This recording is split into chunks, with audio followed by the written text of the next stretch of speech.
Bonjour tout le monde, j'espère que vous allez bien. De mon côté, ça va super bien. Bienvenue à nouveau sur la chaîne de Alliance M Éducation.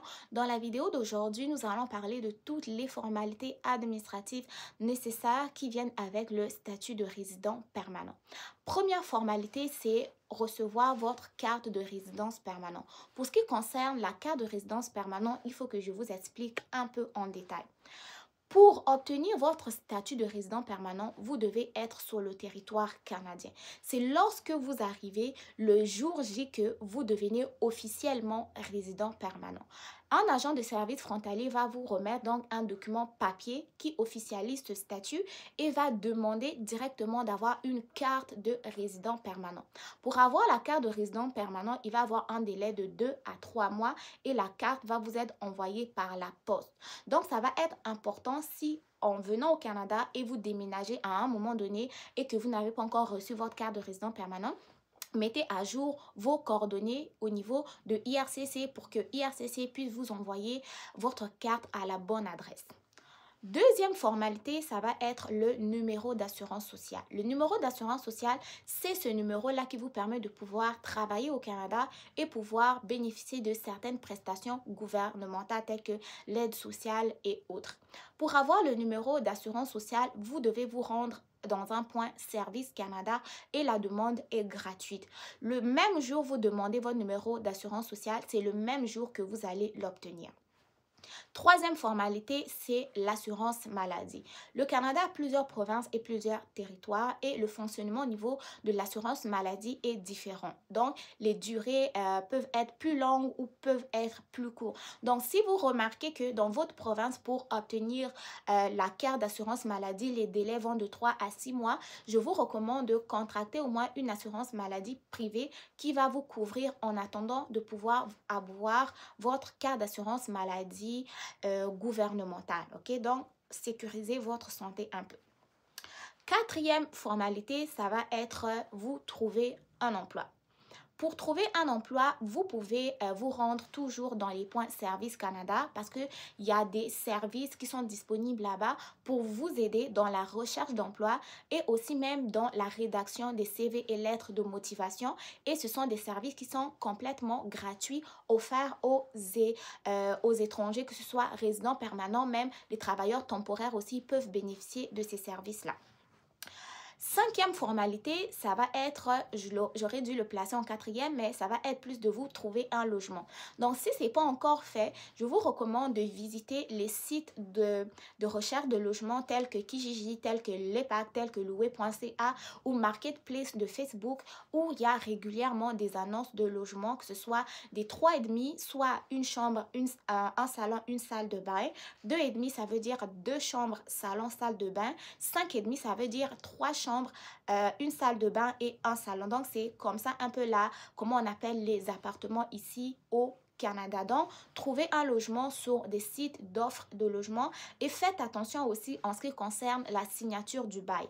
Au Canada, généralement, les bails vont de 1 an. Donc, si tu t'engages avec dans un bail de 1 an, sache que tu vas devoir respecter le bail. Si tu ne veux plus rester dans le logement, sache qu'il y a des ententes qui existent en ce qui concerne la cessation de bail. Mais je vous recommande d'aller visiter un site qu'on appelle le tribunal du logement où vous allez apprendre plus d'informations sur vos droits en tant que locataire et les droits aussi du propriétaire. OK? Je vous mettrai, si vous voulez, le lien en description d'information, mais vous me le direz dans les commentaires. Donc, après avoir trouvé un logement, vous allez devoir faire un autre élément très important aussi, c'est vous ouvrir un compte bancaire. Ouvrir un compte bancaire, c'est très important ici au Canada. C'est parce que c'est dans votre compte bancaire que votre salaire va être versé. C'est là-bas aussi que les prestations gouvernementales vont vous être versées, soit l'aide sociale ou les crédits d'impôt et autres. Donc, emmenez vos documents d'identification, c'est-à-dire votre passeport, la confirmation de votre résident permanent et dans certaines situations aussi, on peut vous demander le numéro d'assurance sociale, mais dans certains cas, ça peut être facultatif. Une fois que vous avez ouvert un compte bancaire, il va y avoir d'autres formalités telles que inscrire vos enfants dans des écoles. Sachez que les résidents permanents payent les mêmes frais que les étudiants canadiens et vous avez la possibilité de vous inscrire dans des écoles publiques où les frais de scolarité sont presque gratuits et il y a aussi la possibilité de vous inscrire dans des écoles privées. Tout cela dépend simplement de votre portefeuille, quoi. Donc, ça va être à vous de voir.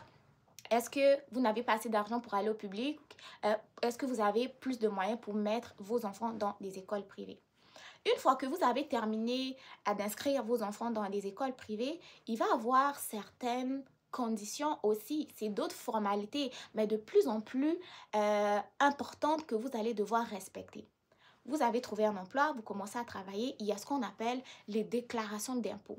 Généralement ici au Canada, les déclarations d'impôts se font vers le mois d'avril et c'est obligatoire de le faire.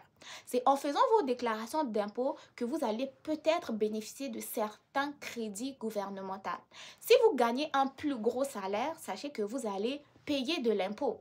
Si vous gagnez un petit salaire, le gouvernement peut vous donner quelques montants pour essayer de pallier un peu à certaines situations et ces montants-là, on les appelle des crédits d'impôt. Donc, lorsque vous travaillez au Canada, ça va être obligatoire de pouvoir de pouvoir faire vos déclarations d'impôt. Ok? Donc, si vous ne faites pas de déclaration d'impôt, Revenu Canada va le savoir parce que vous avez un numéro d'assurance sociale et le salaire que vous gagnez là, même si vous pensez que le gouvernement ne le sait pas là. Le gouvernement sait que vous êtes un travailleur parce que votre patron ou votre employeur aussi va déclarer ça au gouvernement et c'est pas pour rien que lorsque vous allez faire vos déclarations d'impôts, ils vont vous donner ce qu'on appelle les relevés d'impôts pour vous aider à aller faire la déclaration. Même si vous n'allez pas faire la déclaration, le gouvernement sait déjà combien vous avez gagné cette année. Si vous avez gagné beaucoup, vous ne déclarez pas tout, le gouvernement va savoir. Donc, ça va être à vous de pouvoir discuter avec votre comptable. Comment est-ce que ça se passe la déclaration d'impôts, emmenez vos relevés d'impôts et autres. Et si vous êtes un entrepreneur, par exemple, vous faites beaucoup de dépenses dans votre entreprise, essayez vraiment de bien discuter avec votre comptable. Trouvez un bon comptable qui va vous faire une déclaration juste pour vous et aussi pour le gouvernement, quoi. Donc, pour que vous soyez tous les deux gagnants-gagnants. Parce que lorsqu'on est entrepreneur, on fait beaucoup de dépenses dans l'entreprise. On ne sait pas comment déclarer ces dépenses-là. On peut avoir même jusqu'à payer l'impôt alors qu'on a trop dépensé. Donc, la déclaration d'impôt va être très importante et je vous ai déjà fait une vidéo là-dessus. Un élément important de tous, pour pouvoir maintenir votre statut de résident permanent, il y a un point très important que je vais vous dire. Parce que ne pensez pas qu'une fois que vous êtes devenu résident permanent au Canada, c'est fini, vous pouvez faire ce que vous voulez. En fait, il n'y a personne qui peut vous enlever ce statut-là. Non, non, non, non, non, non, non, non, non, non, non, non, non, non. Une fois que vous êtes résident permanent là, sachez que pour pouvoir maintenir votre statut, il faut que je lise ce point-là parce que j'ai pris le temps de l'écrire pour ne pas l'oublier. Une fois que vous êtes résident permanent, si jamais vous déménagez ou vous changez d'adresse, important de faire quoi? Aviser IRCC. Et aussi, pour maintenir donc votre statut de résident permanent, vous devez demeurer au Canada au moins 730 jours sur 5 ans. C'est pour cela que lorsque vous allez aller après vers la demande de citoyenneté, ils vont vous demander si vous êtes resté au Canada pendant au moins 3 ans sur les 5 ans, avoir fait les déclarations d'impôts et autres. Donc, les deux dernières formalités que je viens de vous dire, le fait de rester au Canada pendant un certain temps et faire vos déclarations d'impôts, ça va vous aider lors de votre demande de résidence permanente, ok? Donc, faites vraiment attention à ces différentes formalités que je viens de vous énoncer dans la vidéo.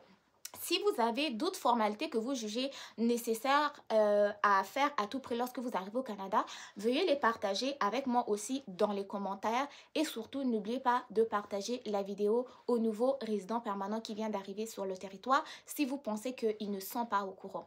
Donc, prenez soin de vous. Bon succès dans vos différentes démarches. On se dit à très bientôt pour une nouvelle vidéo. Bye bye!